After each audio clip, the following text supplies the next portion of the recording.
All right, everybody, welcome back to the show. Got a real special guest today, Mr. Keaton Walker. If you haven't heard of him, you will after this interview. And what's really cool about him is we were talking a little bit before this. I didn't realize that the social media marketing group consulting agency that he actually sold out to recently for a big chunk of change, which we'll get into shortly. We actually hired them not probably not long after that he sold out. So Keaton, welcome to the show. Thanks, man. Appreciate you having me on. I was excited you reached out. Absolutely. So for those that do not know who Mr. Keaton is, who are you and what did you do and what are you doing now? Yeah, so I started learning about digital marketing when I was like 20, doing some ads for my family business, which is a swim school. So they teach babies how to swim up to like 10 years old. And I was not just doing digital marketing, I was doing everything: billboards, knocking doors, uh, local events, just trying to figure out what would work. And eventually got to the point where I noticed that the social media marketing we're doing was the most trackable, it was the most ROI positive. And I had a knack for it. I was decent at it, and I kept working at that, and eventually struck out on my own. Started getting my own clients, and I was talking to a friend one day, and I said, I want to niche down. I want to go after a specific industry. What do you suggest? And he said, "Oh, I was talking to my dad the other day. His dad's a dentist, and he said you should go after orthodontists. They're in constant need of marketing, relatively high patient value, and there's a lot of them." And so I was like, "All right, good enough for me." And I reached out to my first orthodontist, just locally, the closest one. Was able to get on a call with their marketing manager. Brought them on for a trial month. It went well, and fast forward, we worked with like 140 orthodontists, helping them with their social media or marketing, also appointment setting. So calling their leads on behalf of them and putting them into their scheduler as well. And then earlier this year, as you mentioned, we were acquired a strategic buy from, believe it or not, another orthodontic slash dental marketing agency. Um, and yeah, so now today I do consulting for other agencies, startups, a few dentists mixed in there, or maybe people doing marketing in the dental field. But I've gone a bit more broad where I help people in pretty much any industry to improve their digital marketing, get more clients, improve their visibility and authority online. So are you able to disclose the amount that you sold that for, that business? It was sub $1 million, so it wasn't like this crazy sale, but I was um, pretty impressed that we sold it all. It really was like a dorm room operation, Wow. um, starting out, and just put in a lot of work. I dropped out of college, so didn't end up finishing because of what the business was doing. Learned a ton, and never dreamed that the thing that I started as this escape from the college grind that I wasn't super enjoying would one day end up being sold. So super happy about the number and super happy about the journey that we went on. Well, I'm glad you mentioned college. So I've got one that just started and I have one that's in high school. So for people that have kids, whether they're in college or teens or whatever, knowing what you know now, what would you tell them as far like if they were not so interested in school, or maybe they had like a little entrepreneurship bug or want to start a business? What do you think are maybe some of the key lessons that they could start doing? So I mean, I know that you had kind of mentioned when you were talking about going door to door. You know, I used to have a lawn service, so I had to go door to door and do stuff. So that really helped me. But what would you say to those people would help? Based on your experience. Yeah, I think there's a big misconception that entrepreneurship has to be extremely risky and it has to be, big bucks or it's not worth it. And in reality, you know, there's so many opportunities out there that would allow your life to be more flexible. You will gain more skills. You will be more marketable if you ever want to go out to the job place. in my opinion, than you would be with just a degree. And your life, again, will be more flexible and your income will have less of a cap.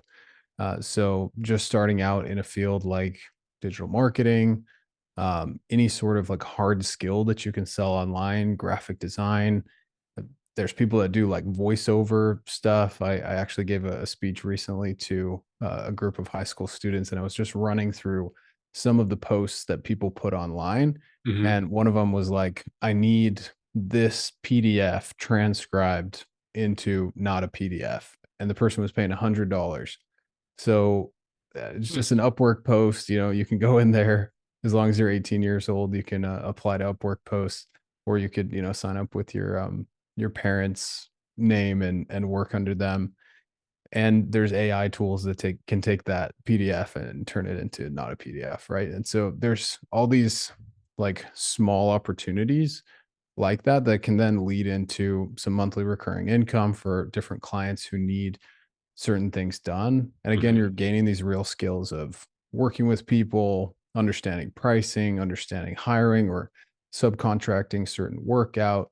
And I think again that doesn't require anything except a computer and a internet connection. And so if you've got that bug, you're not sure if college is the right path for you, you're not going into like a science or law or something like that. Mhm. Um, get rid of the misconception that you have to raise millions of dollars, that you have to have some big idea, and realize that there's more opportunity than ever to go into entrepreneurship on a small level and then scale up over time as you build those skills to maybe that big startup someday. But my guess is if you're anything like me, you'll realize that that high growth startup life isn't for you and you'd much rather, have a low-ish, relatively stress lifestyle with a business that you love running, talking with interesting people, working with interesting people, and it's totally possible as long as you put the work in, and don't quit. So for people with kids and like young adults, Mhm. how that people that have kids or people that are young adults, or even just now, how important is learning the skill how to sell to and not only how important is it, but how did you learn how to do that? Yeah, great question. So I think sales is the it's the first thing every entrepreneur needs to learn. So I was actually talking to my brother a couple weeks ago, and he was like, "You know what we should do is we should open a real school for entrepreneurs that like not like an entrepreneurship major out of college that is being taught by people who don't know the first thing about entrepreneurship, but like a real school." And so he said, the first thing that you would do first semester, okay, entrepreneurs need to know how to sell. We're going to place you in a sales job. You're expected to be the highest performer, and you're going to work in that job 6 hours a day. And then you're going to come to class and we're going to drill. We're going to talk about specific scenarios that you've gone through and like all this type of thing. And I was like, that's such a good idea. And then, next semester is okay, entrepreneurs need to know a little bit about code. Whether you want to become a coder or not, you need to know how to interface with them, work with them. Same with design. So you don't need to know everything, but you need to know how to work with those individual subcontractors, right? And on my end, when it came to learning how to sell, so um, I grew up, first of all, watching my mom, who was an entrepreneur. She was the founder of that swim school, and I was, you know, after school eating cereal in the kitchen and listening to her on calls with people, selling swim lessons, dealing with customers who may be upset or needed help with specific things. And so I heard the way that she talked to people and how important it was that she communicated correctly with them. So she had all these acronyms like this is how you go through the process of helping somebody who's upset. Um, and that I think really started to train me up and just think about sales in the right way where it's not this pushy used car salesman thing. It's hey, we're actually trying to help people achieve what they want. and the most important thing at the end of the day is the product. Um, and so grew up with that. Out of high school, I was a missionary for my church for 2 years, and while that's not like traditional sales, knocking doors, talking to people on the street, just getting comfortable being really uncomfortable, got me to a point where when I started my business, it wasn't tough for me to be in such uncomfortable situations. So I actually have a video where I recorded my very first ever sales call, and while I was super uncomfortable, the I had developed the skill of like getting into situations, and even though I may not know all the answers, I was able to put myself out there. And so I would say the sales process, like how I learned sales to answer your question, was a combination of that training when I was little, obviously my experience as a missionary, and then after that, um, just talking and interfacing with people over and over again, and focusing on how can I help this person instead of how can I, sell them something they really don't need. I'm gonna take a guess. Did you grow up in Utah? I did, yeah. Okay, all right. So, I think that now even more important with kids on cell phones and social media, I really think that's a huge skill because they're, I have, my kids, and then some of their friends, and I have relatives that really have a hard time communicating with people, but just because they're always on their phone. Yeah. I mean, probably not you growing up, but I didn't have a cell phone. My wife made me get one when she was 8 months pregnant, and I was 29 years old. You know, so I didn't grow up with cell phones or anything like that, so that I can't even relate to that. So when I see somebody that just is glued to their phone, a kid, and like I'm trying to talk to them, and they're just I don't. That's just a different thing to me. So I think what you're saying, it's just so important to learn that skill. And speaking of Utah, what really impressed me, this was a few summers ago. We were we had a security system already at our other house, Mhm. and my wife called me. She's like, "What are you doing?" I was like, "Well, I'm coming home for the gym." She's like, "Hurry up! I want you to talk to this guy."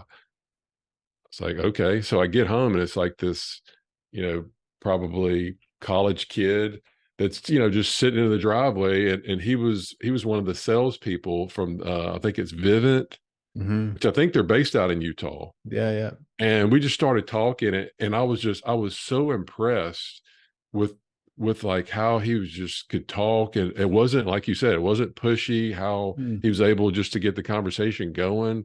And then when he left, because he already knew right off the bat we had a security system, we're happy with it, whatever. But how he was nonchalantly asking for referrals. Hey, you have anybody else in the neighborhood? Yeah. Or whatever. So all the different ways. So I went to their website, and I found their training manual and downloaded the PDF and read through it. Very It was cool. just like freaking solid gold. It was you literally you could use that in anything, any industry, plumber, dentist, you know, Yeah. electrician, anything. You could take bits and pieces out of that of just how to, start a conversation, how just to get going, and then eventually kind of weave in whatever product or sales or procedure you're doing. So I think I was really impressed with that. Do you know much about that company or the Yeah, how yeah, so that's the secret to Vivint success. I wanna say they were on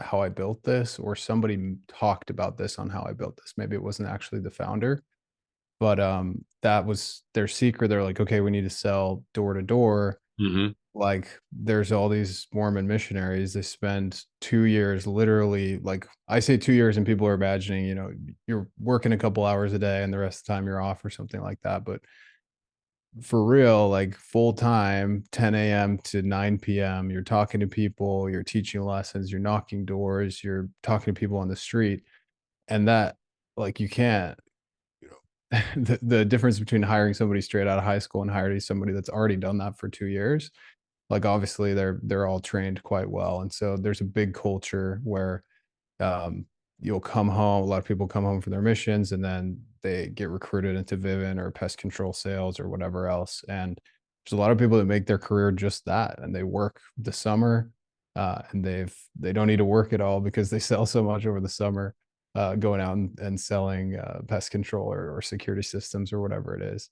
Yeah, Um, and I asked that guy, I was like, "What, are you just working the summer?" He's like, "Yeah, I'm just here for the summer." yeah, It's like, "What's kind of the average that you make?" He said, "Well, it kind of ranges." And I'm thinking, 5 grand or 7 grand. He's like, "We could make 25, 30 grand over a summer." yeah, I'm like, "Holy cow!" As a college kid, some yeah, people and don't it's even make that even a year with a college degree. the way it works, I don't know exactly how it is, but it's sort of like a uh at the risk of sounding, getting like canceled by these guys, it's like kind of a pyramid scheme where you can recruit other people under you, Hmm. and then their sales influence your sales as well. And my buddy, one of my best friends that I dormed with in college, he did it over the summer, and he said he sold with like the top performer at this company. It's called Active Pest Control. Hmm. And he said it was the most frustrating thing ever because, like, you go with him and you're like, I don't know. It doesn't seem like he's doing anything different. Like, he's just this, like, kind of awkward guy that just happens to be really good at selling pest control. And he asked him, like, how much money did you make, like last year? And he's like, oh, I can't say. Like, I'll just tell you, I paid $400,000 in taxes. And, uh, working 4 or 5 months a year, kind of recruiting, kind of just selling when he goes out, training, that type of thing. So Sounds it's like a he needs super sounds like he interesting. needs to get into real estate to wipe out Yeah. those taxes, huh? Too busy playing video games from what I hear. Yeah. But So pretty funny. I'm a real big reader, and I encourage people to read. And I know that you've got some videos on some books. So Mhm. people that want to learn more about, let's say, business or entrepreneurship, or sales, customer service. What are some of your top, maybe your top three? Yeah. I would say Essentialism by Greg McEwen. That will help you kind of get your life in order, and Mhm. everything applies to business as well. So it's just about pursuing less, having less, in general, to focus on so that things you are focusing on can be as amazing as possible. So the one like little vignette from that book that I really love is he says, essentialism is the reason that I said no to being a Stanford adjunct professor so that I could come home and play with my kids on the trampoline every night. And just like those sort of things where you are forced to make trade-offs in life. You have to decide what you're going to do and what you're not going to do. Um, Is it kind of and live on less than you make sort of stuff? Is that kind of what he talks about, or sorry, what'd you say? is he kind of talk about, live on less than you make so you have more time sort of thing? Or It's less like financial independence type stuff and more just like, where's your biggest point of impact? What's your unfair advantage? What's your essential intent in life? And how can you eliminate the rest of that? So for some people, that means, getting to financial independence and not having to work so they can focus on other things. But for some Mhm. people, they want to be the marine biologist that's saving species in the ocean. And that's where they want to dedicate all their time and they're not really interested in money. And so that's the crux of it is like you can only achieve a few things and do a few things really, really well. And so what are those going to be? Um, That's interesting. We had dinner last night with a local physician, mm, and he was telling me him and I are pretty much on the same page as far as finances and real estate investing. And he has a huge, like, a rare. He's always buying like rare coins. I mean, huge, and he has a lot of those. And so he was saying in his group, and he has several physicians in his group here in town, that the majority of them are just like, all of the high income professionals there, that they get out. We go to school for so long, mm, and it's like we have this kind of this pin up, like, hey, I'm yeah. out now. I'm entitled. I've spent all this time. I've dedicated my life. I've delayed gratitude long enough.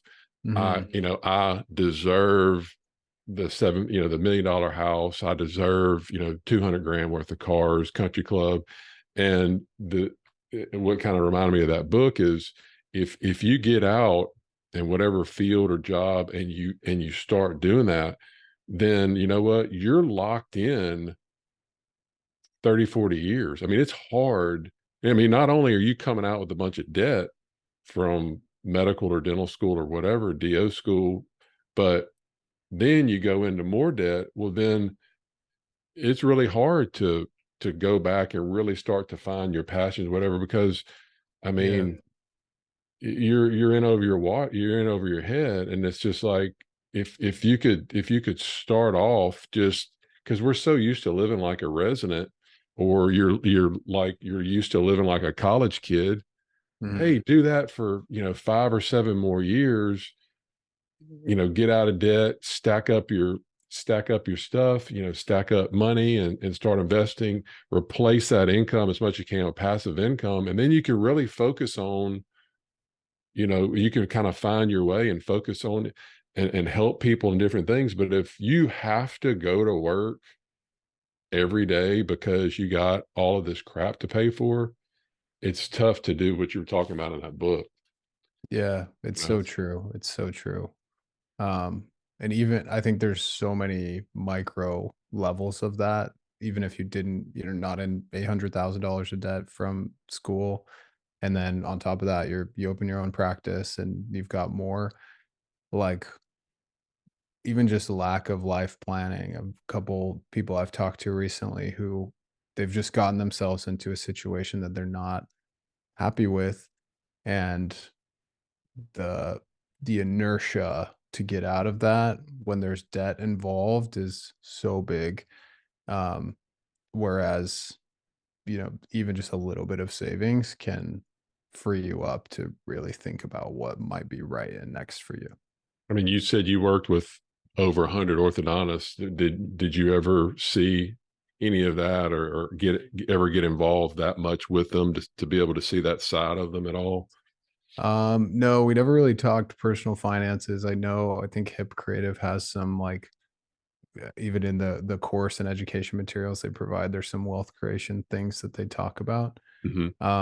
But it certainly influenced the sales. Like, going back to sales, you need to know who you're talking to. One of my orthodontist friends said, "Look, these guys are literally dealing with millimeters every day, and they're perfectionists, and they're used to being top of their class. Like, the best dentists become the orthodontists. Like, you tell them marketing has, a 20%, 10% conversion rate overall, and they're like, no, I've never gotten less than 95% on anything in my entire life." Hmm. And when he explained it to me that way, I was like, oh, you're really right. And so um, I think that understanding that side of them, the perfectionistic side, and then also the debt that is involved in a lot of situations, even though the incomes may be high, um, the there were certain experiences where, looking back on it now and understanding their life situation, I understand why the stress was so high. Where in the moment I'm like, well, you're an orthodontist, like, you should be fine. Yeah. But like you said, if they've made lifestyle choices that have put them into a tough situation, then it doesn't matter how much they're making, because the debt can eat away at that every month. Yeah. So besides essentialism, what's another book that you'd Yeah. recommend that has really impacted you? The E Myth Revisited is another one, very good. Michael Gerber is like a small business guru, and Like the this more one time, sitting on my shelf right here. there you go, perfect.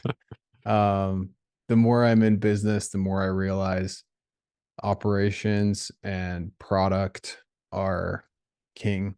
So it doesn't Mhm. matter how good your marketing is, doesn't matter how much traffic you have.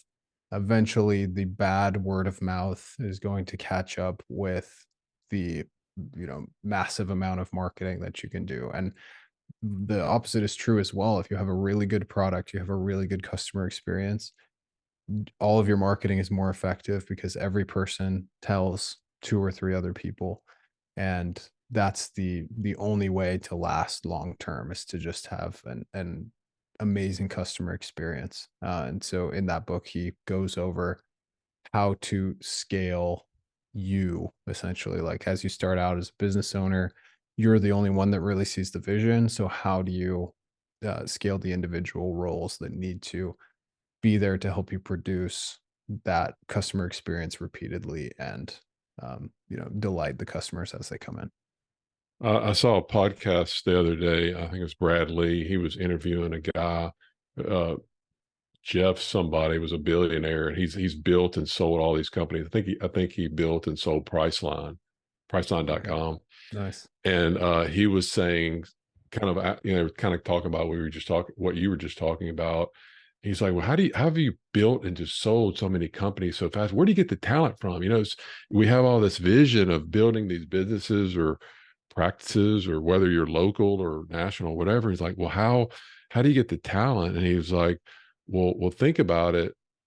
People that are really good at their jobs and they're happy, they're they're not on Indeed.com. I mean, they don't have their resumes out there, right? He's like, yeah. He's like, you have to go talent search. So he like made it. He makes it a point, I think, Mhm. once a month, where he's like, okay, this day I'm going out and I'm looking for whatever I need. So the example that he gave was like he needed just a top notch HR person. He's like, well, where do HR people hang out? So you got to start thinking about, where do these people hang out? And he was like, well, okay, well, here's a national convention in Vegas. I'm gonna sign up and go to it. And there was like Nice. 1,500 HR people, and he's walking around, and everybody has a badge on, and people walking up to him going, how are you? I'm John. How are you, Jeff? He's like, well, you're not an HR person. It says you're an entrepreneur, or you're a CEO. Why are you here? He's like, well, I'm looking for HR people. What a better place to be. And they were like, oh, that's a pretty good idea. So then he said, well, okay, you go to a place like that. What is Who's the top? How do you figure out who the top notch HR people are? It's the speakers, right? Hmm. And then he was like, well, who's the best? It's the keynote speaker, right? So he actually went up to and kind of followed when she got off the stage, kind of, followed her or whatever, and introduced himself. And she's like, well, why are you here? You're not an HR person. And he gave kind of that spill. And he's like, look, I'm recruiting, and kind of try to recruit. He's like, well, I'm happy with where I am. Why would I want to do that? I'm making a lot of money. He said, well, you're making your company a lot of money. Do you have ownership? She's like, no, I just have a salary. He said, how'd you like a piece of ownership? So that's how he's been able to Wow. recruit these people, is give them an ownership, not right off the bat, but you have to earn your way. And Yeah. he's like, that's how he's scaled his company, built all these leaders. And now, he doesn't have to answer all of these questions of the different departments, because he's hired really smart people. So I think Yeah. once you start thinking about that, and because, as a dentist, and or as people, we try to micromanage, and we try to be like everything. Like, we want to manage, all these different things, instead of sitting back and having all these other people working for us. So that's, if I could probably go back, I would have, knowing what I know now, I'm thinking differently, try to get myself out of the practice as quick as possible, and Yeah. kind of look at it. And so instead of working in the business, working on the business. Yeah, it's interesting how I think all entrepreneurs start where they're like, I gotta save money, gotta be scrappy. I don't have the money to hire somebody that's, really good at this job. And then they end up stuck in this, like, really tough situation where they're just stuck correcting someone, and they're paying them, maybe not as much as they would pay the right person, but they're paying way more in their time. And that's a special form of hell, to, Hmm. like, be micromanaging someone that you are underpaying because they're not trained well enough. And I'm grateful to have gotten most of my hiring mistakes out very early on. Um, and there's a lot to what you just said. Yeah. So now that you sold your company, you kind of briefly mentioned that you're helping other entrepreneurs. to or coaches? So tell us a little bit about that. Yeah. So there's kind of three different ways that I interface with people. The first one is I have a YouTube channel, and there I'm able to recommend a lot of different products that are like actually the best products to help you run your business. And through affiliate marketing, I can build up a fairly good monthly income stream from that that allows me to provide more value to the people signing up. So it's not just a uh, you know, click my link and I get some of your money forever. It's like click my link and you get all this um, help as well. And Hmm. so typically those are more scalable things because there's a lot more people coming through. So templates, automations, um, just resources to help you grow your business. Next up from that, I have a digital marketing course that there's a good mix of people in there. Everyone from I don't like my career and I'm trying to transition to digital marketing to younger men and women who are trying to break into that as their first career choice. And then also other business owners who are like, I'm happy where I'm at, but I'm trying to learn digital marketing for myself. So I'm not reliant on an agency or so that I can build something more proprietary to what I want. And So let me ask you a question about that. So if you're yeah. a if somebody's a business owner right now, they Mhm. own a business, they own a practice or whatever, would that course be something that they could have somebody already doing their marketing, or they could hire somebody to do their marketing, watch that course and implement it for their business or practice? Yeah, and I tried it didn't sell super well, but we had a course, when I was running the agency specifically about everything that we did, literally just the playbook for what we installed for orthodontists, but they could watch and install it themselves. Hmm. I think there's a massive need for that type of thing, because not every business owner wants to rely 100% on an agency. And there are really great agencies out there that do a really good job. But as a startup, sometimes it doesn't make sense financially. And also, it just makes you less likely to get taken advantage of when you really understand the principles behind effective advertising.